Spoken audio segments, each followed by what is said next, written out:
Matt Walsh drama. He got majorly hacked. 20 years of his personal emails. He also is leaving YouTube after they demonetize him. Hopefully, his impact is not diminished. So, I overall like the message that Matt Walsh uses. He's very tradcon right leaning, conservative guy, marriage, big family, blah blah blah, which is all good and fine. But I think he misses quite a few things.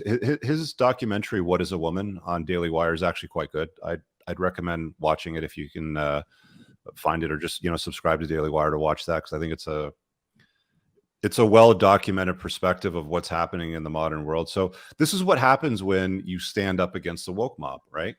This is what happened to guys like Andrew Tate. That's why they put him in jail. I mean, they haven't even charged him. He's still under house arrest for another 30 days. Did you guys hear that? There's no charges. He's still under house arrest. Isn't that nuts? Yeah. I did a conversation yesterday about escaping the matrix, and I think it was a Caleb Jones idea where you'll never really escape the matrix. The idea is to get plugged onto more grids, so you can skip grids. But we saw the Andrew Tate thing. He talks about the matrix. Well, he's technically in the matrix. He can't leave his damn house right now. Yeah. So Matt Walsh got hacked, and this is what they'll do if they don't like you. There's some geek somewhere that may not like me that could do something nefarious like this. It's just weird, dude. You can't say things for. Somebody asked me on a podcast the other week, British guy, I can't remember the name of his podcast right now. I've done so many podcast interviews. But the question was do we have free speech? And if you had free speech, you could express your opinion without any consequence, but there's always consequences to expressing your opinions and views. And whether it's suppressed or repressed, or you're demonetized by a platform like YouTube, that's how YouTube typically handles it. If they don't like what you have to say, or they think that what you're saying doesn't align with their corporate goals, they'll just take your ability away to make money.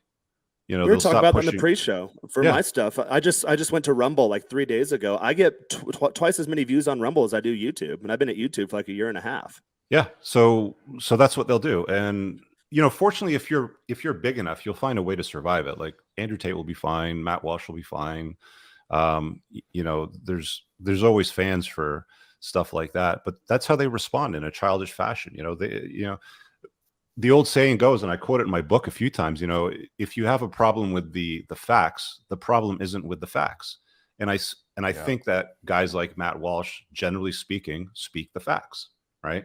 He just happens to target a community, the trans groups, the alphabet crowd and all that, and they just fire back because that's what they do. I really hope you guys enjoyed that clip. If you want to watch the full-length podcast, you can find that over here, that clip's from. If you're newer to the channel, make sure you hit subscribe over here, and pin down below in the top comment, you'll find a bunch of useful links to my website, my supplement line, books, and a bunch of other stuff. Have an amazing day. Peace out.